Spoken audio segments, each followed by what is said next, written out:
What's up, everybody? It's Draymond Green. Make sure you subscribe to the Volumes YouTube channel below so you don't miss any more of this great content going forward.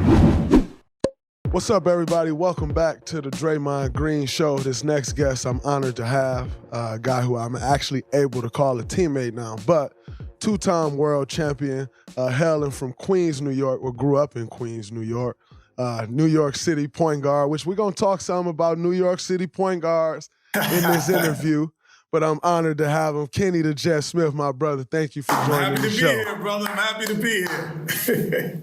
Absolutely, man. Looking forward to it. I mean, let's get right into it. I mean, just speaking on growing up in New York, what did that do for you in your basketball career, but also just in life? Like, I think, we grow up in the environments that we grow up in, and they shape who you are as a person. What did growing up in New York City do for you? Well, definitely, Dre, it's different era now.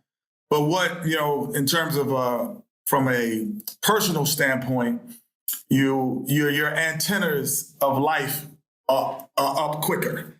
So you're able to read situations by people's body language, by body movements, because there's such good people in New York and there's such bad people in New York. And so you have to be able to really, at an early age, figure out who is whom. And for me, that helped me as a person. It helped me stay focused because my dad could always point, or my mom could always point to say, oh, do you want to be like him? Or do you want to be like him? Or do you want to be like him? Like the people that they were talking about, it's such a melting pot of people, Trey, that everyone's right in your neighborhood. Like the guy 5 blocks from you makes $1 million, and the guy 5 blocks back from you doesn't make $1. And absolutely, you have all these melting pots of cultures mixed in. The craziest thing, though, was food. We hadn't even, when I went to the University of North Carolina, right? I was at breakfast, the first time we go to this team breakfast. I said, let me have some bagels and lox. And they were like, what are you talking about? Bagels and lox? I did not know that bagels and lox was a Jewish food because I just grew around. I didn't really know pizza was ethnic. It was like Italian. I did know Jamaican food had Jamaican, but I did not know, it was just, oh, that's $1.50, that's $2. I never associated with ethnic groups. So things like that growing up in New York, you have to me, I had a good spread of wealth of just being a rounded person. That's a very interesting thing. I'll tell you something funny about me growing up in Saginaw, Michigan. I didn't, and Jewish is a religion, but it's also, it acts almost as a race. Like it is a religion, but it acts almost as a race. I know what you mean. I actually didn't know growing up in Saginaw that there were Jewish people. I just thought there were white people and black people.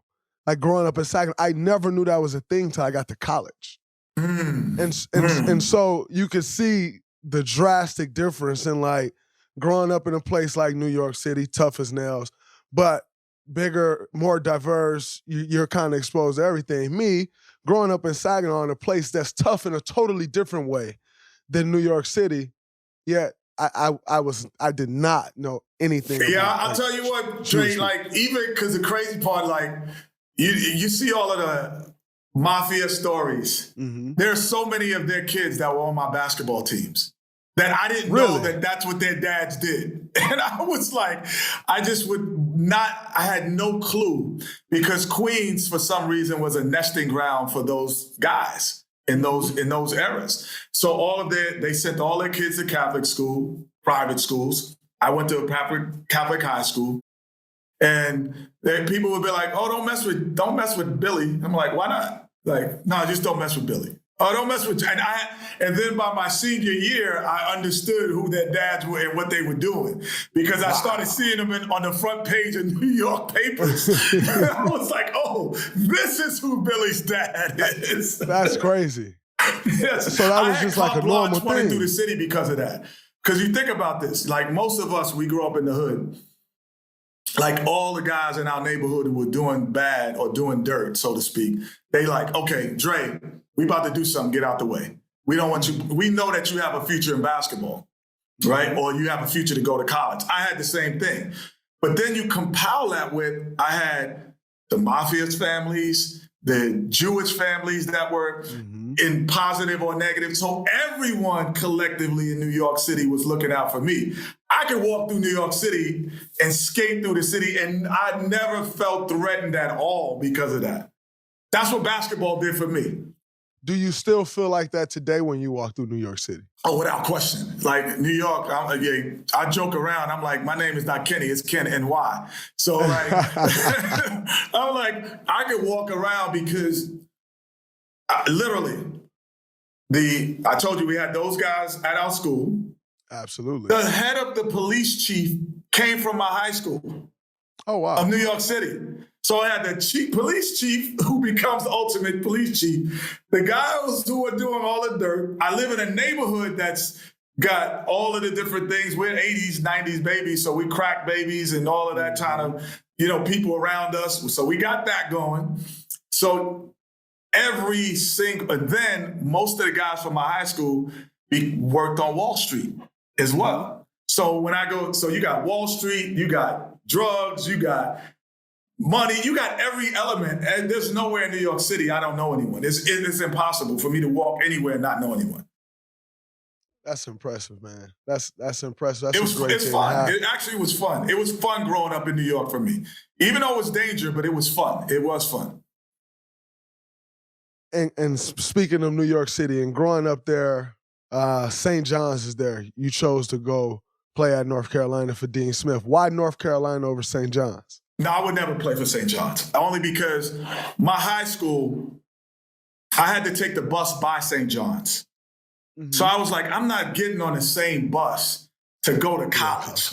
I was like, I am not. There was no way I could fathom having a bus pass to go to college. I just couldn't. I was like, there's no way. And Lou Conaseco, who was there at the time, like he is a New York icon. Like he still treated me like I was a New York, like I was one of St. John's guy when he saw me. He'd see me, hey, Kenny, how you doing? Hey, we got some sneakers. Give Kenny some sneakers if he want to run. And he just knew I wasn't ever going to transfer from North Carolina to St. John's, but he was the epitome of the New York basketball grandfather. And St. John's was I went to Malloy High School, which was the subsidiary of St. John's. So St. John's was the same diocese of priests that went there to my Catholic school. So like people who taught at St. John's taught at my high school or vice versa. So we had a real close connection with St. John's University. But I was never going to take a bus to that school, bro. Never. No chance. Never. No chance. I wanted to see what that looked like. The movies with the frat houses. You know what Michigan State looked like. I wanted all that. The proper college experience. I always say, I'm not sure I would have wanted to go to school in New York or go to school in LA, like college in LA. Because the experience that I had at Michigan State in East Lansing, Michigan, you can't get that experience as a college player in New York. You can't get that experience as a college player in LA. And that's always been my thing. Is like, even if you do great in LA, UCLA can do great. UCLA has done great. USC can do great. They've done. The Lakers are still there. Yeah. Like the New York Knicks are still in New York City. If you win a championship the same year that the New York Knicks win a championship, they may not even have a parade for you.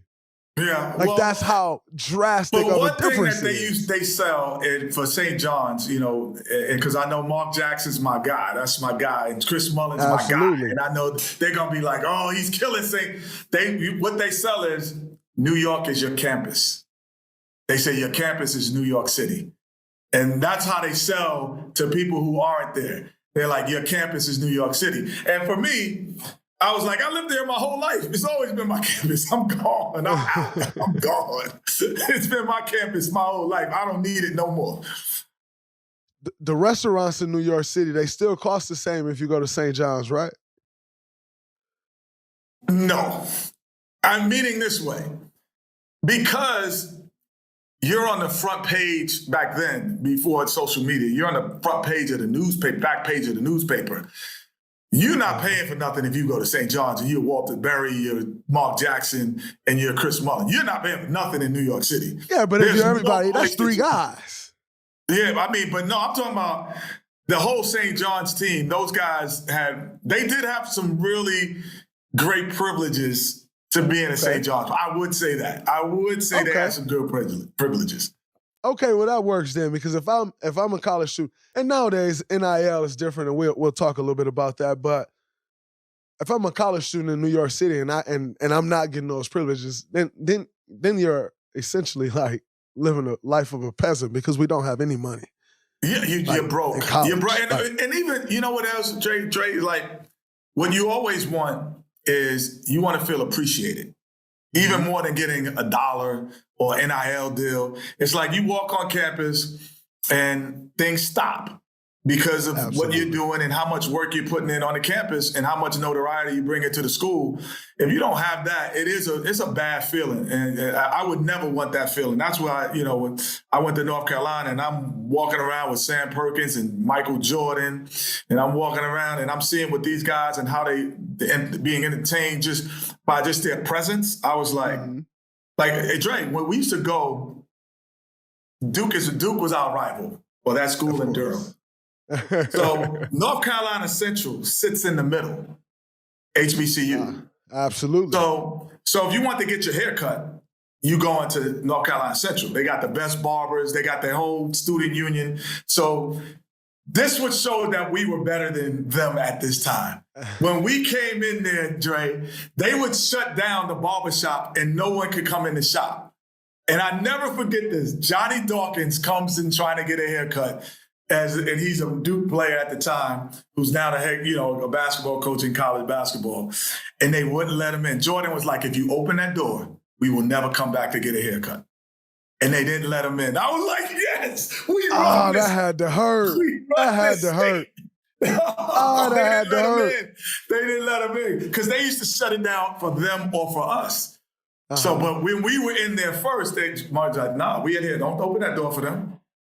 So all the kids in North Carolina Central they would come and just look at us getting haircuts. We were like, because there was no NBA teams. We were rock stars. It was rock star status in North Carolina. Probably like East Lansing. It's got to be absolutely. Yeah, absolutely. Rock star status. That's incredible. And speaking of Michael Jordan, I want to roll into your North Carolina days. You go to North Carolina, Dean Smith's the coach, the legend Dean Smith, RIP. What was it like going to play for a coach like Dean Smith? And at that time, so now we all look at Dean Smith like the legend. At that time, did it have that same feel of going to play for a legend as it has now, like we look at him as the legend? Or was he just kind of still going through making his name? No, he was a legend for sure. Me being a New Yorker, I was a pro basketball fan before I was a college basketball fan. So I knew, but I didn't know until I got there. And there's so many things, which is interesting, Dre. Like, I just finished writing a book, and it's called Congratulations. It's called Talk of Champions. And what it is, it's a tell-all book about everything I learned great from people. Oh, wow. Okay. And each chapter is named after a specific person and everything I learned great from them. And I wish I could, and I'm bestowing that onto my kids and the world so you can have it early and get it all together. But if I knew it all at one time, man, it'd be crazy. So with Dean Smith, the most unique thing, there's a lot of great things about him, but one of the most unique things that he could have done to recruit me and got me to sign instantly. I got down there.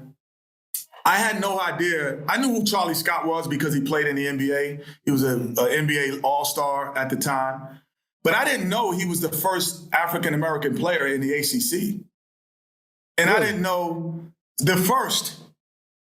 And he played for North Carolina, and Dean Smith recruited him. and said he's the first. If you walk into any African-American home and say, I recruited the first African-American basketball player to ever play at the University of North Carolina or the ACC, everyone would go, oh, I'm coming to your school. There's no debate. And I asked him, I said, why didn't you ever tell me that? And he said, I didn't recruit African-American Charlie Scott. I recruited Charlie Scott. Wow. And from then, he said, the second thing he says, now that you're here, this was when apartheid was going on with all of the things in Africa. We had the shanties on the campus, and it was protests about Mandela. And he goes, now, the second thing, now as an African-American student, what are you going to do that is not related to basketball with this? I didn't even know what apartheid was at that time. I'm coming out of high school, not really into politically smart. You know what I mean? And that was the first two things he said to me. I was like, that's a different individual without question. So yes, absolutely. For me, it was an out-of-body experience. It was like playing for Mandela, playing for Mother Teresa, playing for all of the Martin Luther King. Like it was like his knowledge and awareness of self was, I had never experienced anything like that. And especially from someone who was non-African American. That was the first time that I ever had, a white man had ever asked me, what are you going to do for Black people? Like, that's the first white person that ever asked me that question. What did you then do? I did research. I was like, damn, I don't even know what apartheid really is. I just read about it on the headlines. So I researched it. Then they had the shanties on campus. So I helped build some of the shanties on campus. You know, like I just did small things, gave some time here and there, but I wasn't aware. He just made me aware of something that I probably would have, as an athlete, could have skated by because at this time it wasn't like it is today. You know, Muhammad Ali was the only one that people asked about, what was going on other than his sport. And so for him to say that and to challenge me as an African-American young man, and I don't even think I had a Black coach that ever challenged me like that. That's interesting. That's very interesting. You go on, and by the way, you said I gave a little bit of time for those listening to this. I don't think you understand what giving a little bit of time in college means. Like, you don't have time. Like, exactly. You don't have time. Your schedule is not your schedule. Your life is not your life. Like, you don't have time. So number one, for Dean Smith to ask you that, I think is incredible. Number two, for him to allow you to have the time to do that, like, you don't have time in college. You don't have time. I think that's honorable. You don't. I think that's very honorable. Yeah, so it's a different experience. You joined the team with Michael Jordan and Sam Perkins. When you arrived and you joined those guys on that team, obviously looking at Michael Jordan, then no one's saying, oh man, I see him. This guy is going to be the greatest player ever to play. But did you see something in him different at that time? Maybe work ethic, maybe athleticism, something that made you think he was special? Or was it just like, no, like he's Michael Jordan, that's my teammate. He's really good. I think it was the summers that I noticed it. It was his work ethic in the summertime. During the season, we're all working the same amount. Mm-hmm. So no one's getting an edge on work ethic. Like, we're all doing the same stuff. Absolutely. But in the off season, when the pros at that time, we probably had 22 guys who were in the NBA from North Carolina, and they all would come back and play, and he would just dominate guys. And these are guys who are NBA All-Stars that I want to get their autograph. And absolutely, he would just dominate, Dre, in terms of, like, everyone has a day.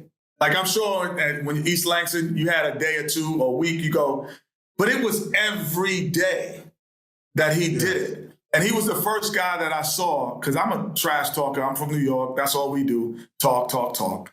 So, but he was the first guy that I saw that could back up everything he said. He could back it up.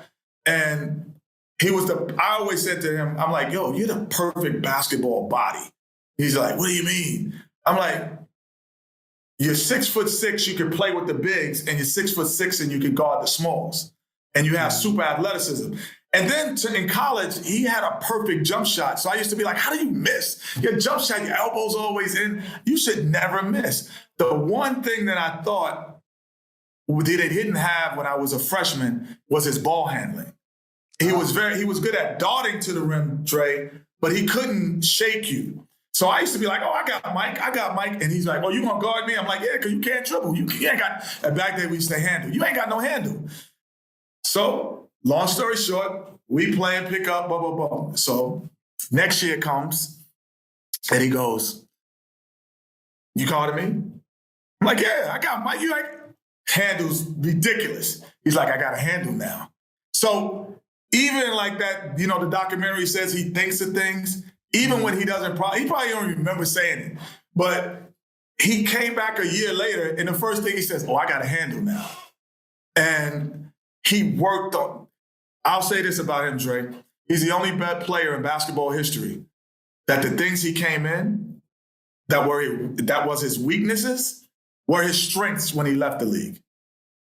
His ball handling, his shooting, his turnaround jump shot, his post game was probably some of his weaknesses. Those were his strengths when he left the league. There's nobody else like that.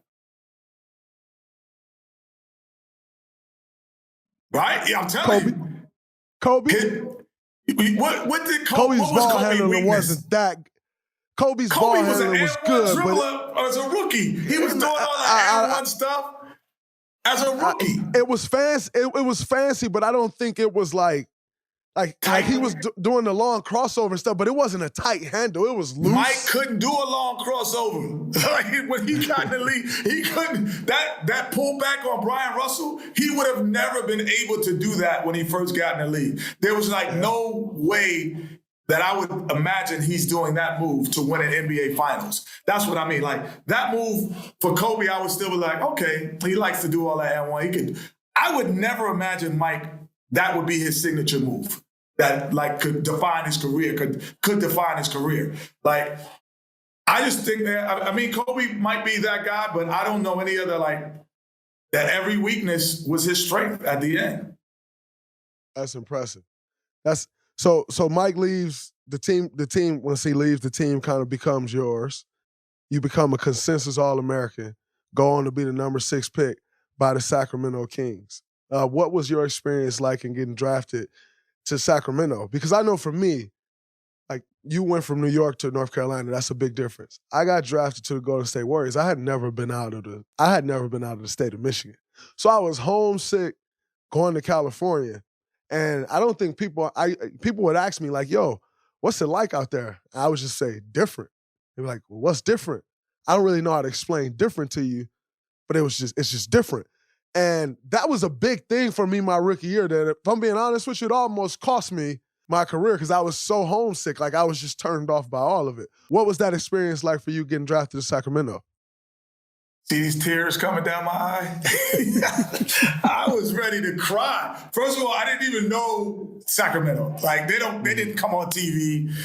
They had terrible management and ownership at that time. But the one caveat was Bill Russell had just taken the job over. So Bill, I have the distinction of being the only player that Bill Russell has drafted. He drafted me into the NBA, you know? And so the great thing about that experience was every day, Bill had a rule that I had to sit next to him on all team planes and all team buses.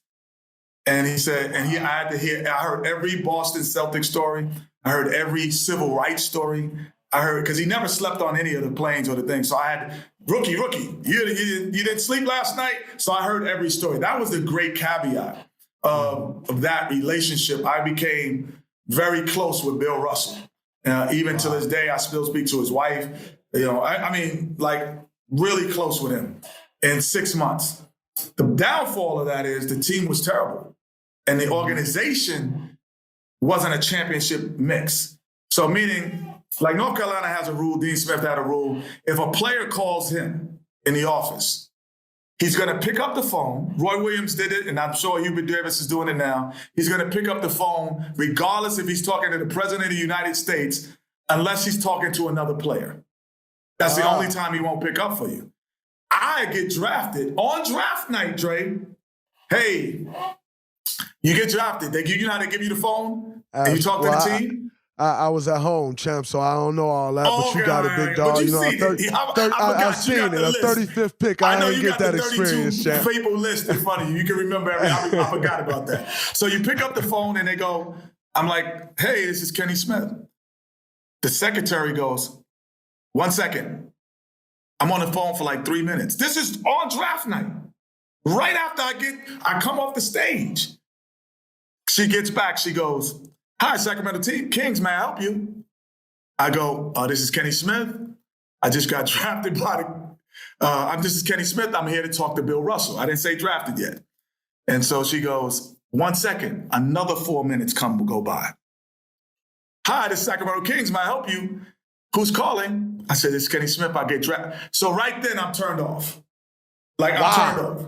I'm like, I just got drafted 6th and I'm going to a place that they don't value me. They don't value what's going on. Now, obviously, Coach Russell hadn't been there long enough to change the culture. He was new just like me. So the culture was so bad in Sacramento. We used to do our own laundry. Guys would forget their jerseys, Dre, because they're doing their own laundry at home and they're packing their bags. You know how the team takes care of that? You stick. Every team, and even in the 90s, man, teams did that.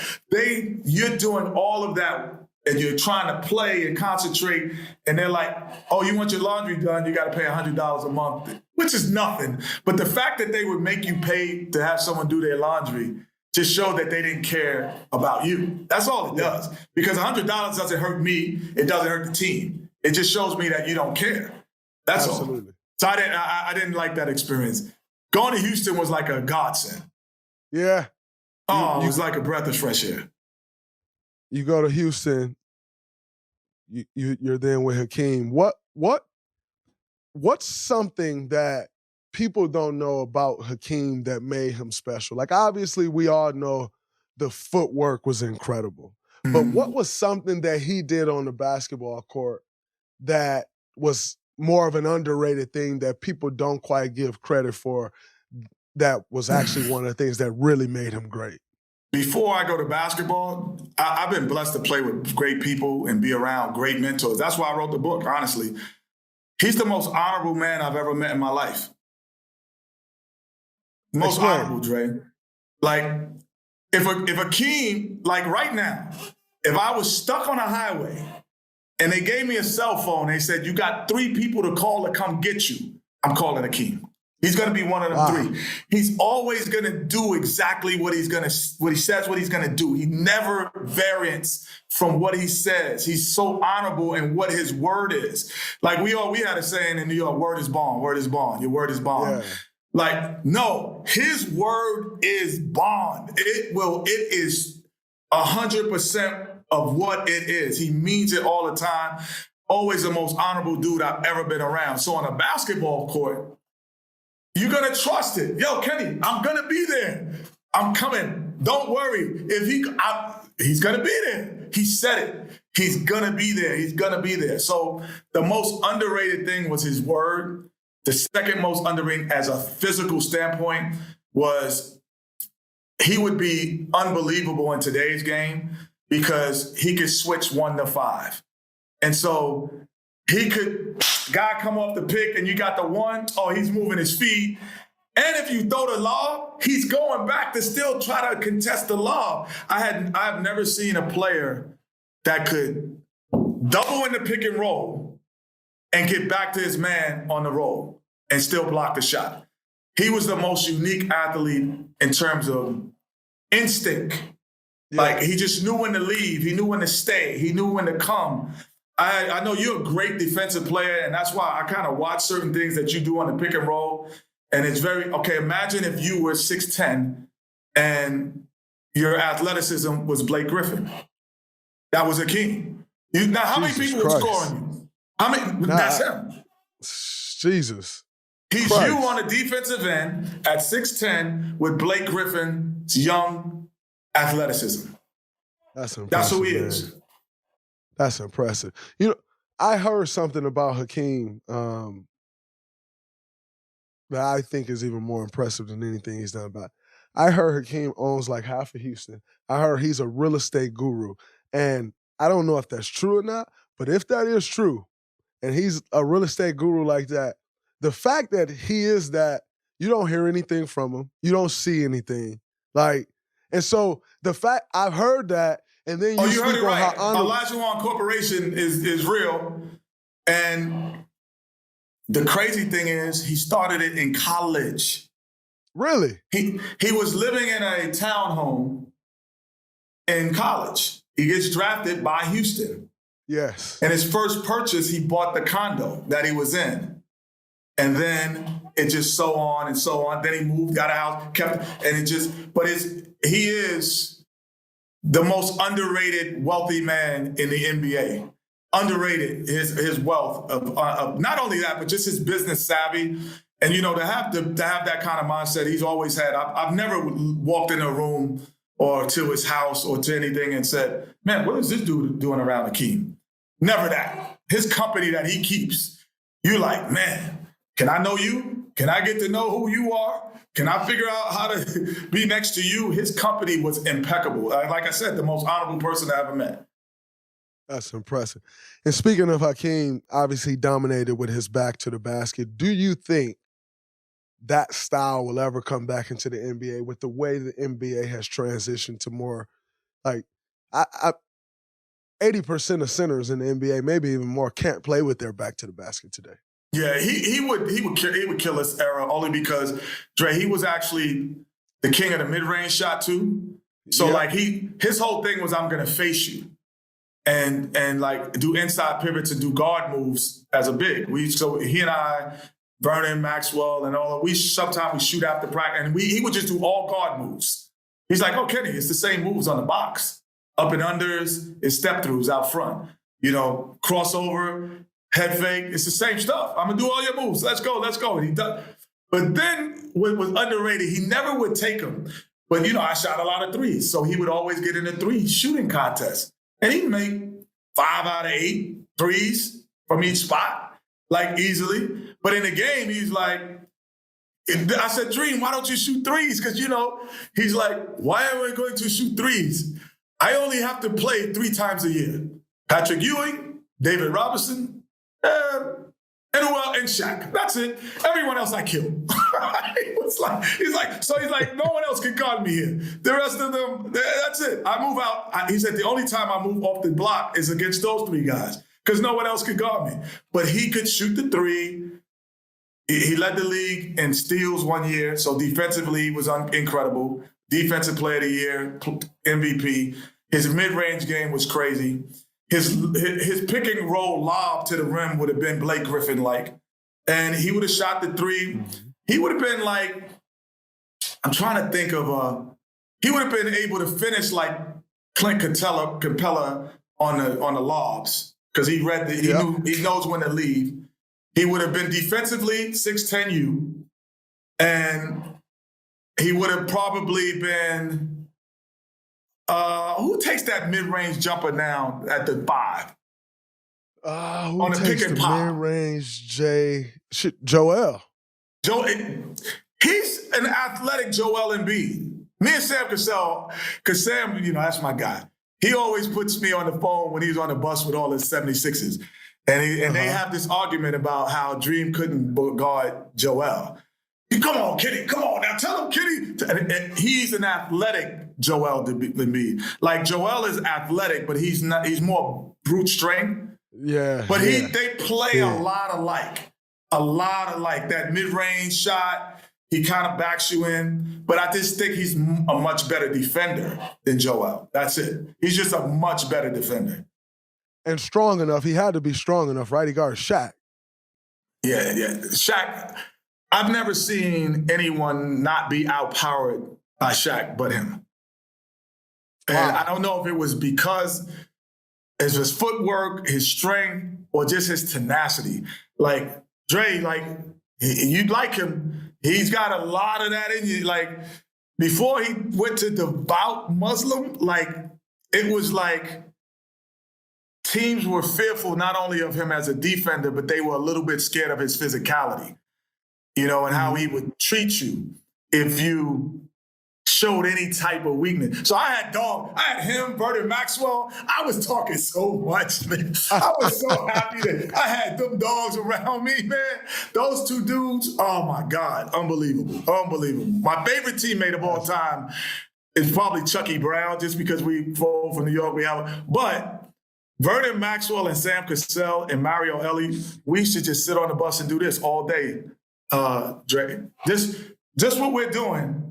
So when I'm on TV, when I first got on, they used to be like, man, you should pay us. You just saying stuff we said in the back of the bus all them years. So those are my guys, man. That's incredible. Speaking of y'all time with the Houston Rockets, I hate it because I've heard similar stuff like that with our championships. Not exactly the same, but along the lines. People say, if Michael Jordan didn't leave for those 2 years, do y'all still win those 2 championships? Quite frankly, it don't matter. You're a champion. But no, it matters. It matters. What it does. It matters. So what do you feel about that? What do you think happens if MJ does not leave those 2 years? I'm going to say this. Michael Jordan is, to me, the greatest player that ever touched the basketball. And I'm actually glad that we didn't play them, because I love the resume that he has, that he's never lost in the finals. Because as a fan, a basketball fan, I think that's a great resume. But they wouldn't have beat us. They would not have beaten us, Dre, because of 2 things. Not because he wasn't the greatest player, because Hakeem was also he would have been number 1 or 2 player in the world at that time too, in those championship runs.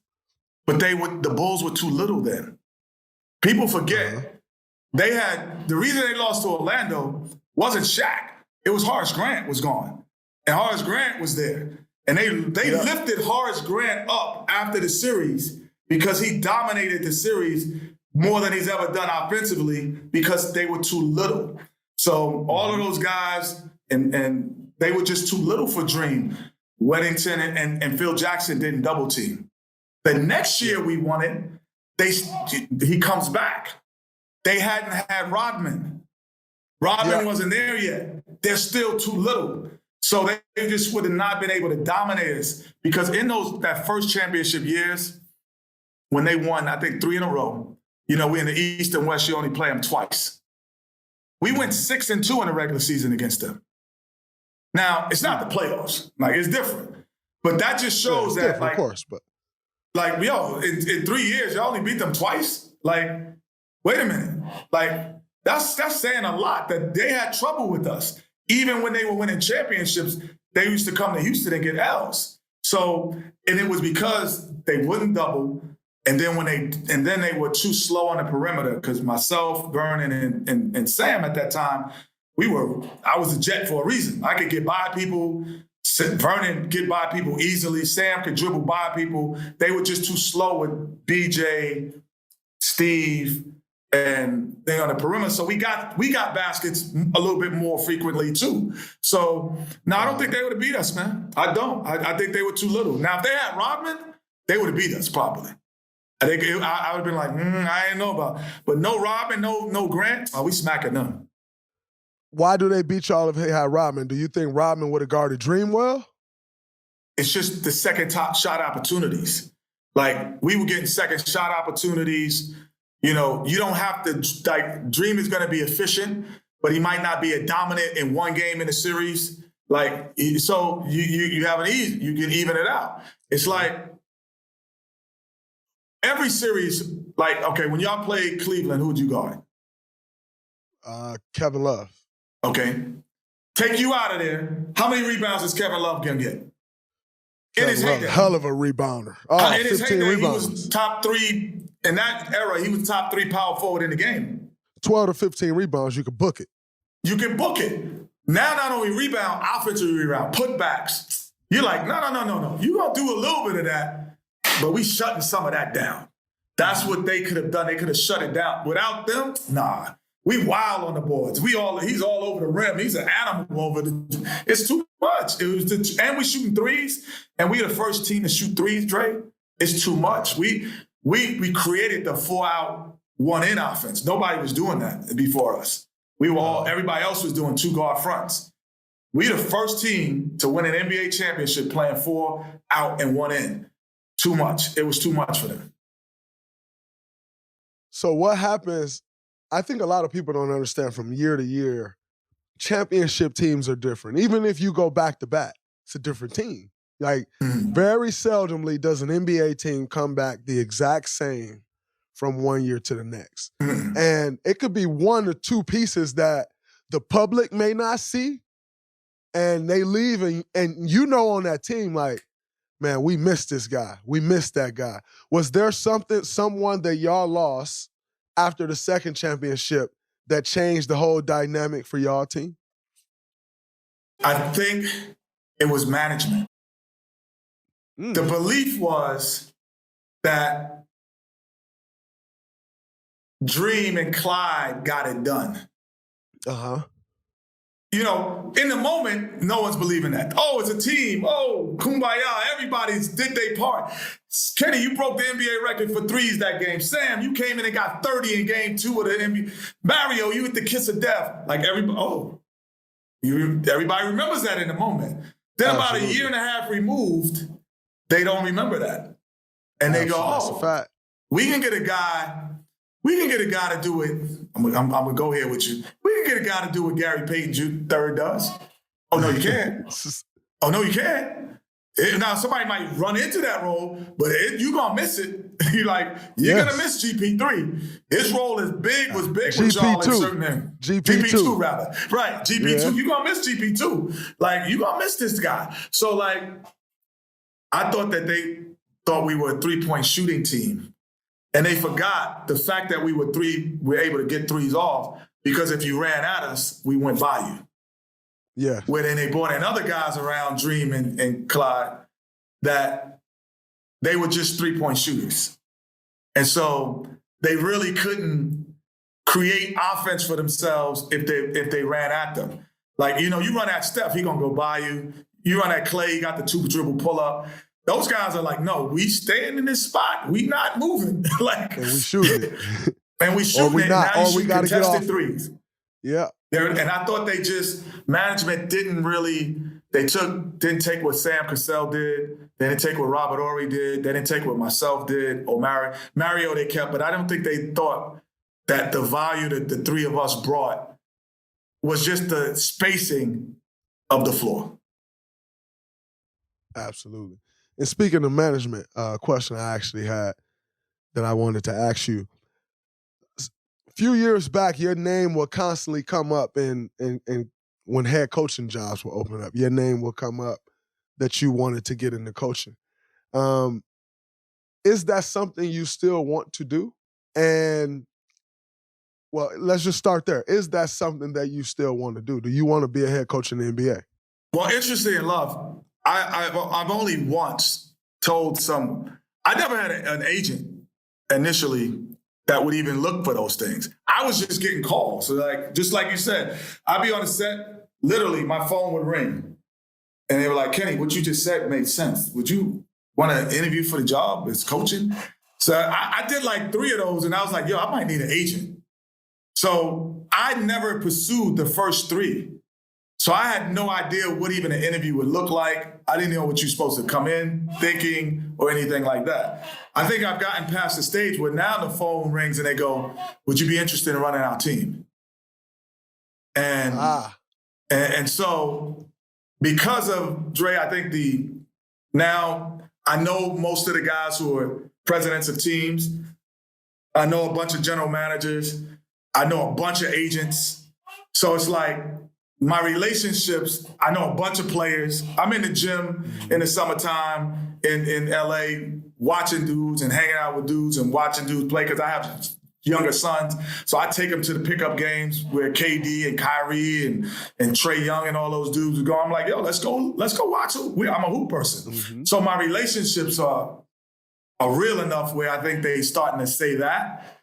And I've gotten one last year, and I said, no, I'm not ready. I just didn't think that they were ready. And so now I think I'm getting those calls about, can you help put a team together? Because I got my ear to the street, so to speak. Absolutely. Absolutely. And at Turner, I know all you guys just signed new deals. How much longer do you see yourself doing that? It's been 25 years, which is absolutely insane. Insane. Like, I could do this forever, honestly, because Dre, I could watch y'all game, and in the first 6 minutes of the game, I could say it's an 8-point game. I can't say it before the game, but once I see the first 6-7 minutes in the trend of the game, I'm like 90% right. Like 90% of the time, I'm like, if they don't do this, it's not gonna happen. Because as Golden State, you're looking. I always tell, I talk to even Bob sometimes. You're a guy, Bob Myers. Yep. I'm like, I said, as teams, a lot of times, you guys, as a general manager, president, you're looking at it like this. So you only see your hand. Absolutely. My job is to pay attention to the 27 teams that are, let's say not 27, like the 20 teams that have a chance to win it, right? Yeah. That's going to make the playoffs and have a chance to win it. I got to pay attention to those. So I'm seeing all of their trends. I'm seeing what they're doing over here before you even play them. You might play the Knicks once, but I'm watching the Knicks 20 times. So I just know all the trends of the league that I'm not looking at it like this. Yes. And do you feel comfortable, with the way players have changed? Because it's been a long time since you've had to deal with players. And I'm telling you now, I'm in year 11. These young dudes different, man. Do you feel comfortable with having to deal with young talents coming in? Because it's just a totally different generation, and these young dudes different, man. There's a saying that you know already. Has Draymond Green changed when he's gotten, these big contracts? No, it's usually the people around you change. That's a fact. I ain't changing. The one thing I know about you, just because you come into the studio, guys come in on a regular to our studio. The honesty wins. That's a fact. Honesty. You ain't got to be brutal and be, you don't have to be condescending. But no, bro, this is really what I see. And I knew it was different. And I know if this guy took criticism than anybody could. Two guys, honestly, but LeBron was the first guy. I went on tour with him when that movie came out about his life. So they asked me to MC in all of these different cities. And he had won the MVP. They didn't win the championship that year, but now he got a movie made about his life. So he's talking. We're in the back. You know how everybody's in the back. You start talking. It's like, man, Kenny, what do you see? And I said, LeBron, I don't know if you're going to hear what I'm saying. And he's like, what do you mean I'm not going to hear what you're saying, Kenny? He's like, because you're the greatest player in the world right now. You got a movie made about your life that I'm emceeing, and you still got holes in your game. And sometimes I said, there's a saying that my dad used to always tell me, and he used to say, it's hard to work hard when you're sleeping in silk robes. And I don't know if you're sleeping in silk robes. So he's like, no, tell me. I said, the one thing I see is your back to the basket game is just average. I said, and at times you pass up an open shot for a greater shot, but the greatest shot is your open shot. Yeah. Now, I don't know if he one out the other and he just did that naturally, but I'm able to tell him that, and he was able to respond to it. This is the MVP of the league at that time. So I'm like, I can tell him that. I'm gonna tell anybody. It's not. Guys recognize real. They know what it is, and they know when you faking it. Dre, you know when a general manager or president of a team walks to you and he's faking his speech. Facts. You know for you can read right through it. You can see right through it. And for sure. You're like, I'm not, and we're from neighborhoods that we have to read people fast. You have to, because it's life or death. If you got the wrong read. That's the difference, right? Like, other people's decisions have consequences. Ours had life or death consequences. So you got to read fast. I know I'm in a room with Dre. I'm not faking anything I see or hear. And that's not even my nature. So yeah. And then do I know damn basketball? I know it better than, I don't think there's nobody know it more than me that do what I do. So of course, like, I'm coming to Dre, I'm gonna be like, yo, Dre, listen, this altercation you had, like, there's nobody in the NBA that's not had a fight, bro. There's nobody in the league. I'm not bringing you guys together. You bring y'all together, and I'll see you tomorrow. And I'm walking out the room. That's it. What am I going to bring you in a room, have you talk? Like, now you're looking at me like, oh, he's trying to be some fake police cop and trying to, no. Dre, you know how to, you done had many, we've been in areas where we've had many of this, where you got to have something like that happen, and that dude ride on the bus next to you in school. That happens every day in our neighborhoods growing up. That's not unusual. It's just unusual it was on camera. Yeah. Now I'm gonna go, you know what? Dre, you handle him. I'm gonna handle the media. See you later. That's it. How you gonna feel with that? You're gonna be like, okay, all right, that's real. I'm not faking it. You gotta handle it, because number one, the ball's just been thrown back into your court. What you gonna do with it? You can't fail in that moment. Right. It's your job to do that. Because I can bring y'all in all day. But if y'all don't like each other, y'all don't get it resolved. It's never resolved anyway. So, like, what am I doing? I'm just, but I'm telling who's got to handle it, and I'm out. But I know how to handle Charles, Stephen A. Smith, Shaq. I know how to handle Ernie. I know how to handle everybody on TV. I know how to talk to them. I got this. I got that. Speaking of Shaq, Charles, Ernie, and I've been up there on the set. I've had the pleasure and honor of being on the set with you guys. But this is something that I truly wonder. Do y'all view that as a team, and there's roles within that team when y'all step up on that stage? Because it's an entire production. Like, that show has gotten bigger than anybody, like than any one person. And it's an entire production. And I feel like everyone makes it work in their own way. Do y'all feel like it's a team and you have roles in what you do up there? 100%. And the one thing that I've learned and you've learned being on championship teams, I'm sure, is that everyone's role is really valuable. Like, I'm not running into a Christmas tree, bro, but we need that. You know what I'm saying? Yeah. Charles is not running to the board and breaking down and putting X's and O's and going in the screen, but we need that. Charles is going to come with an unfiltered filter coffee machine of black coffee, and you're going to taste it. But we need that. Ernie is going to just be the ability to understand when to move on to the next segment. Yeah. We need that. So, like, at no point do we ever look. Here it is. And I don't know if you felt like this and you can agree. When you're on a championship team, I never feel in competition with the guy next to me. Never. There it is. Never. I don't feel competition with them anymore. I've gone past that. You know, initially, and then we've gone past that.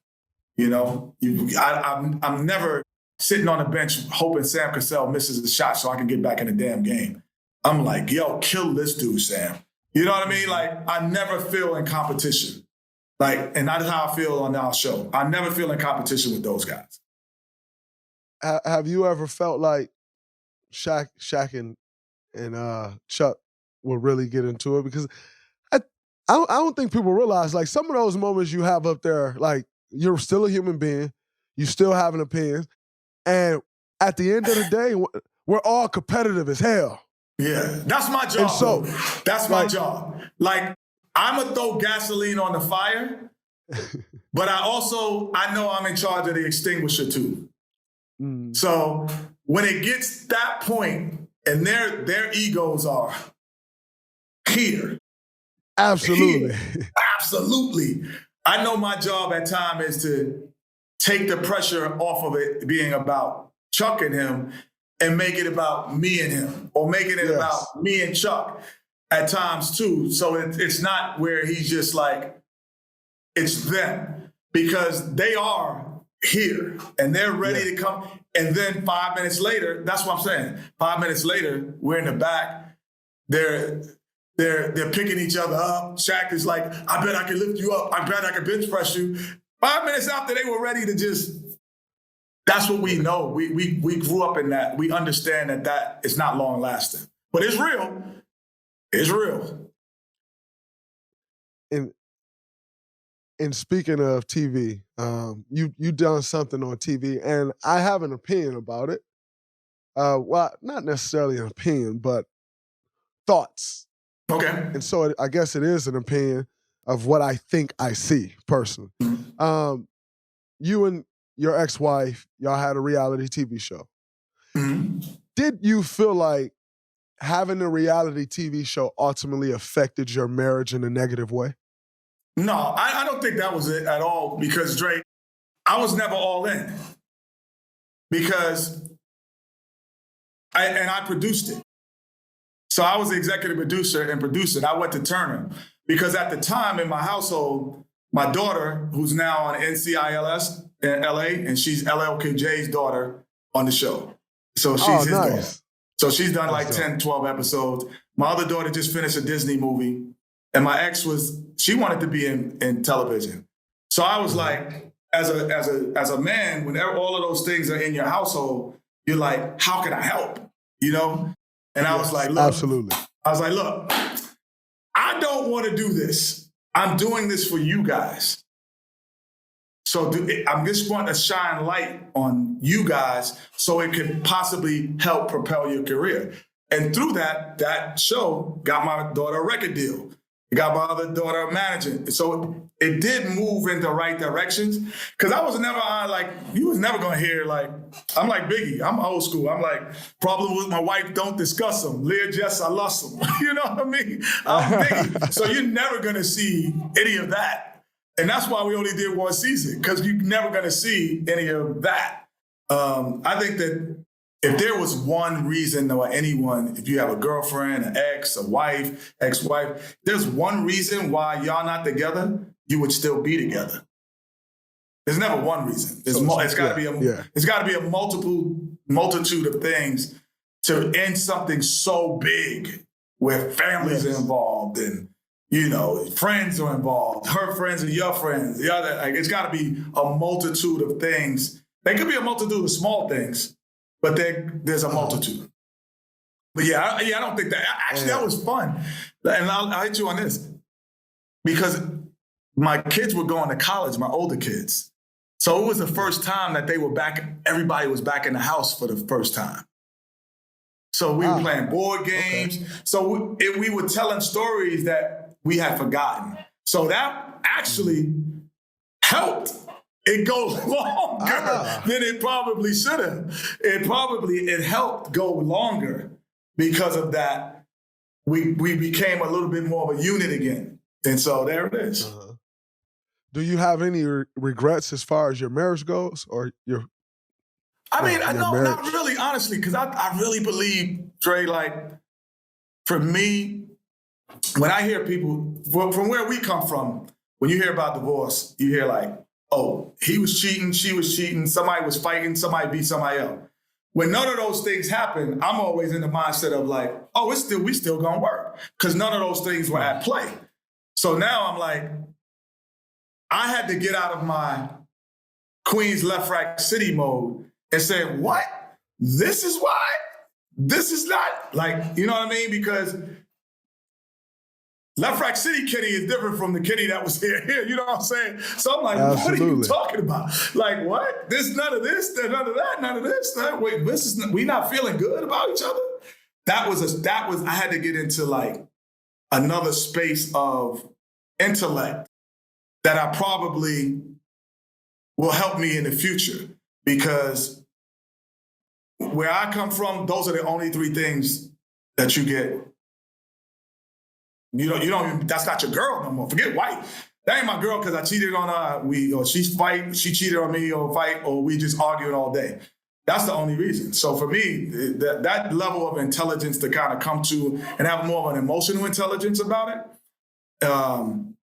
But what I always realize, Dre, is in life, when you, this is when I feel good about myself. And it wasn't really just her, but just in general. When I realized, like, I'm great for me, I'm good enough for me, but I don't have to be good enough for Draymond. And when you can, like, it's easy said than done, but when you can accept that, you're like, oh, life is good. Like, you walk around smiling all the time, and people are like, man, yo, how you look so young? And then I'm like, yo, because I smile a lot, bro. Because I know I'm okay with not being good enough or just being good enough for me. I'm okay with that. Mm-hmm. I respect. I got a few more questions. We've been going for an hour.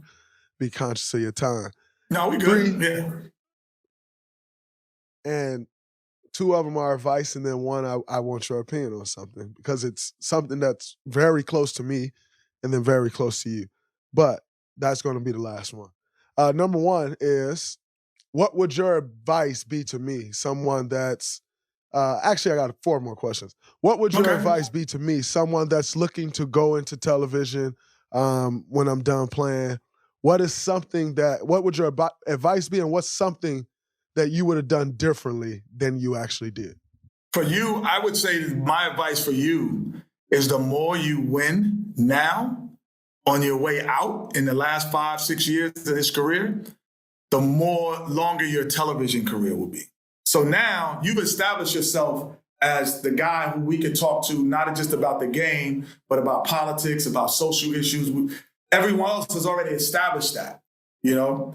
So now the more you win is the more insight you have on everything else, because you're going to have one as a young player. You're going to be young as a great player. You're going to learn as the best player. You're going to learn as the best defender. Then you're going to be as a minimum role, how to win. So you're going to be able to talk about everybody and how they feel in a locker room, and nobody else will be able to do what you do.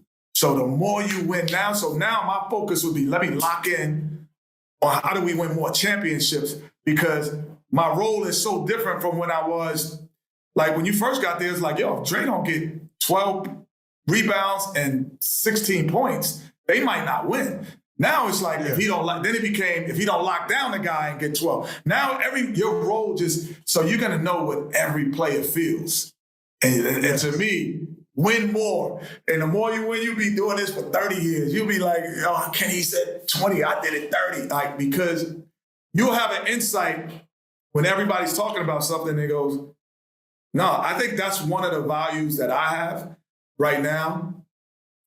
I was in high school, McDonald All-American, voted top 35 player ever in high school basketball. You get a ball for that. I looked on that ball, I was like Shaq and KG and Kyrie. I'm like, damn, I'm on a crazy ball, right? Uh-huh. College, I was a college player of the year. Player of the year in college, and playing out a story program. Won 2 NBA championships. And then also at the end of the career, I was like, oh, damn, my role is so diminished. So now I know I had never had a DNP until my 10th year in the league. Wow.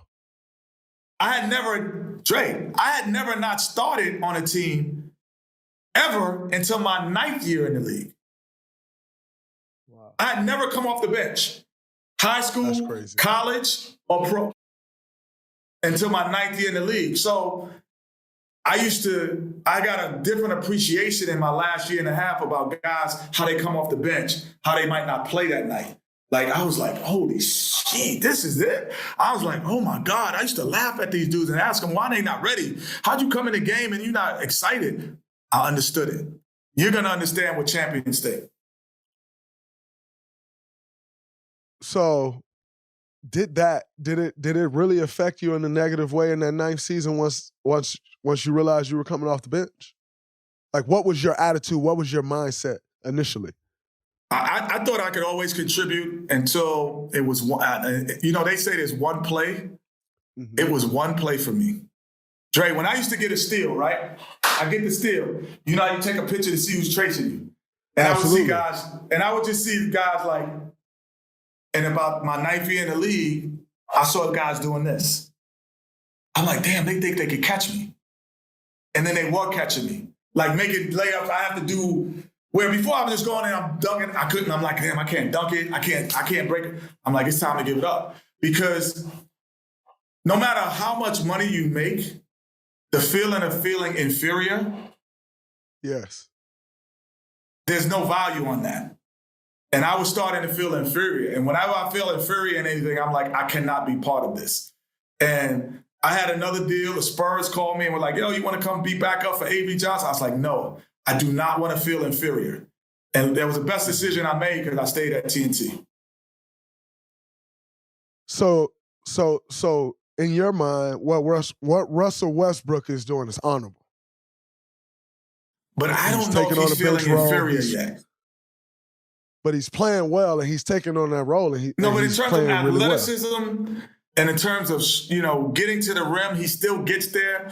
I don't know if he's at that point. I think Allen Iverson got there where he was probably like, yo, I can't get by people like I used to with the crossover.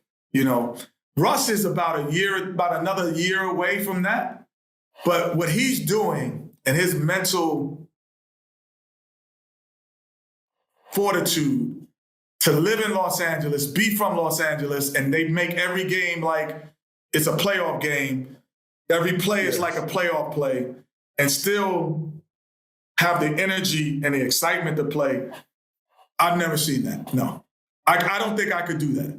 I would be like, trade me. I just couldn't do that in that environment, knowing that. And knowing that the guy in front of me, I'm better than.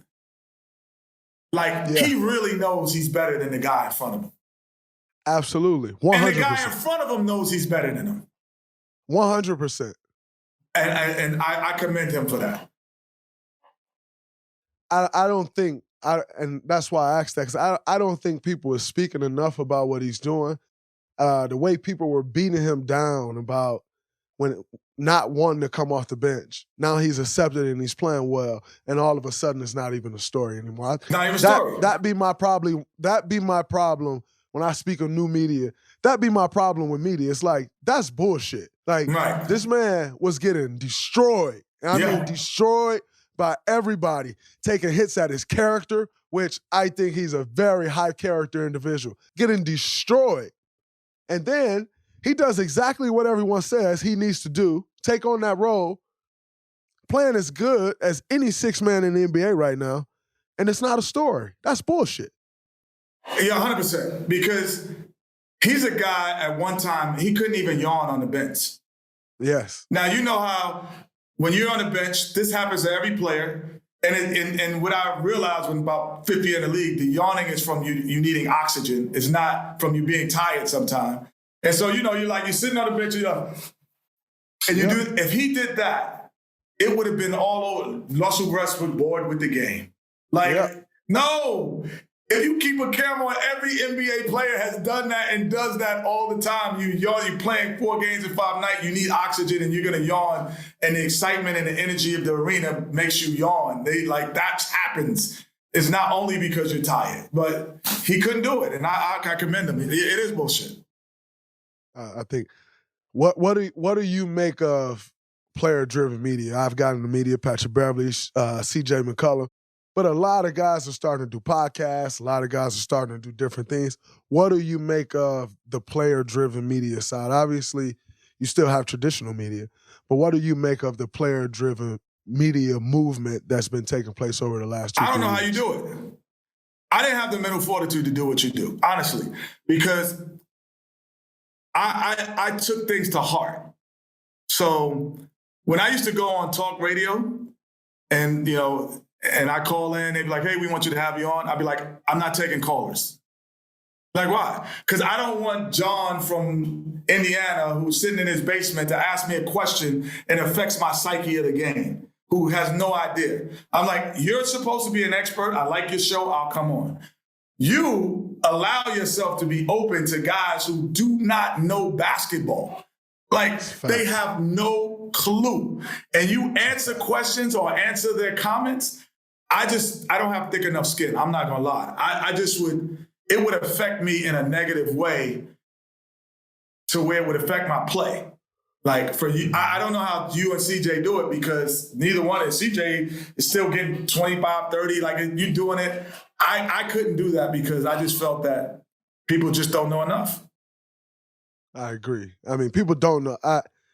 People don't know enough, and I speak on that all the time, just how everyone thinks they know basketball. Like, it baffles. Yeah, but the question I have for you, Dre, is like, my question is why would you allow Miles Davis, Jay-Z, we are that of basketball. Absolutely. We are your most unique people in the world. Why Jay-Z's not letting somebody come in his session and tell him how to rhyme? Like, you know what I mean? Like, oh, you're a rap fan, but you don't know cadence. You don't know how to get there. You don't know beats. You don't know the percussion, how it mixes. You have no clue. How do you do that every day and allow that to happen? I don't even do that at TNT. Like, how do you do that? I think for me, number one is, I think for me, it's about what you get out of it, right? Like, for the most part, I get a laugh out of it. Like, I think, like, what I take from it is different lessons of how dumb people are. I feel like it allows me to operate in my everyday life, because you are very dumb if you think you know basketball as well as me. If you know basketball as well as you know basketball. It shows me how dumb you are, because you think you can watch this maybe 2 games a day, or, and no one really watches 2 games a day, but you think you can consume basketball the little amount that you do, and your understanding of what's going on is as good as my understanding. I feel like it helps me in a lot of different areas in life, because it gives me a perspective. The thing is, like, which most people don't understand is, I don't care who's one of the greatest basketball fans. In 3 hours, you've consumed more basketball than they will in 3 months. Because Absolutely. You've gone to practice, you've watched film, you've watched the other team, you've watched your game, you've lifted, you've getting prepared. You're doing like 9 things consumed about basketball, and they're watching 1 game. So you in 3 hours, you've done more than most people have done in 3 months. I can't talk to people like that. I just don't have the patience for that. I just don't. I could answer like a barbershop call, LeBron or Jordan, but I'm not talking about, how do you think Draymond Green affects the team? No, we're not getting into that. We're not getting into that. Yeah. We're not getting into that. Facts. No doubt. Before we get out of here, man, I got one last question I want to ask you. And like I said, it's one that obviously affected me in my life, but, in the relationship that I still have with him, but also you hold a relationship with him as well. What do you make that here we are 11 years later, Mark Jackson took a franchise that had no success, goes to two straight playoffs, and gets fired. Now, you can make what you want of him getting fired. Everyone can. That's neither here nor there. He got fired. Teams move on. And quite frankly, it's hard to say they made the wrong decision. We win a championship the next year. Now, you can make the argument that, hey, they would have won if Mark was there next year too. All right, maybe you believe it, maybe you don't. Who cares? But what do you make of him not getting a job as an NBA head coach? It's been 11 years now. He's still not a head coach. Or, 9 since he's been out. So it's 9 years since he's been out. He's still not a head coach. And if I'm looking at this, I'm like, I watched him go with a young Steph Curry, young Klay Thompson, young Draymond Green. And if he did nothing else, he gave those guys confidence. Well, guess what? Half the teams in the league need someone who can go give their guys confidence, who can show them the way. Young guys, you look at all these teams, super young guys, and he hasn't gotten that opportunity. What do you make of that? I just think that there were facts that were lied upon. and there were lies that now became facts. So there's the message of now each year the lie gets bigger and the facts get smaller. So there are lies about Mark Jackson right now that I hear and they go, yo, hey, your boy did this and what? Your boy said that. And I'm like, no, that's a lie. I speak to the dude every day. Like, I speak to Mark at least once a week. Like, no, Mark doesn't think like that. He didn't say, he didn't do that. Oh, this was a fact. And then it gets lied on. So now as an owner or general manager, they're hearing the lies and they're not doing the research to find the truth. Because the truth would say exactly what you said. Are there coaches that have done things that you would say, man, why'd you do it that way? Of course, every coach. You probably could do that with Steve. But then when you add lies to it, there's no one to defend the lie. And that's the problem. There's no one there to defend the lie on his behalf. And Mark is choosing not to defend the lie. And I would defend the lie all day. I'd be on, you see me on every stage. I'm like, yo, he's lying. He did this. And this is actually what happened. And so, but in terms of coaching and basketball knowledge and seeing what I saw him got out of you and Steph. And Steph Curry, before he got there, did not play in the fourth quarters of games. They used to play Monte Ellis, and they would say Steph could not play in the fourth quarters because defensively he could not handle that. I used to watch the Golden State Warriors and they used to say that. And he was going to be traded. Yeah, no, he was definitely going to be traded. He was going to be traded until Mark Jackson got there. He saved not only the franchise, he saved the league. Like, you think of Steph Curry is not, he saved basketball by making this dude what he is and allowing him to be who he was. He saved basketball and changed the culture of the way we play today based on the way Steph plays. But someone had the vision to allow that to happen. He was the vision. He was not doing that before he got there. Neither were you. There was no undersized power forwards doing what you do. Klay Thompson didn't have the free reign they do. It's a travesty that he's not coaching basketball. I mean, I agree. I know what he did. I always tell people, you can look around the league. You have coaches that give guys confidence, and you have coaches that takes confidence. Mm-hmm. And he is somebody that gave us, if nothing else, the ultimate confidence. Everybody thought he was crazy. I don't know if you remember this. Check this out. I came to you guys' game, and he brought me in the locker room, right? Absolutely, I definitely when he was coaching. And he's speaking to the team, and he goes, Kenny, I just want you to see the team that's going to be standing in the White House. Mm-hmm. I definitely remember that. And here y'all are, last week, again, standing in the White House. Yesterday. And I said, Mark, when you gave that prophecy, you should have said, standing in the White House with me.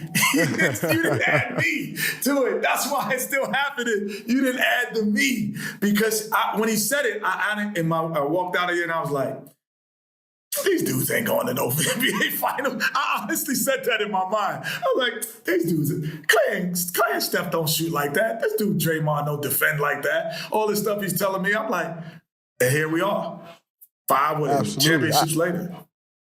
I remember he said, and everybody went crazy, and he said, I have the greatest shooting backcourt of all time. Everybody like, why would he say that, blah, blah, blah. And he's like, no, I'm telling you, I got the greatest shooting backcourt of all time. For someone to say that. When it wasn't even somebody went on the TV, body of work to prove that. No, not at all. Right, if someone did that now, just in a TV position, and said, this is going to be the greatest backcourt of all time, then four years later, you're looking at it and you're like, wow, they have a job like that. Just by saying it on TV. Just by saying it on TV. 100%. He's actually 100%. coaching that. He's actually 100%. coaching that. So, nah, man. You know, I got mad love for Coach Mark Jackson. Yes, that's my first coach in this league. But my brother, I appreciate you for coming on the show. Man, this was fun, Hour man. and 20 minutes, bro. I can go on and on. Man. We can do this again. I appreciate you. All right, and we most definitely will. All right. I appreciate you, brother. What's up, everybody? It's Draymond Green. Make sure you subscribe to the Volumes YouTube channel below so you don't miss any more of this great content going forward.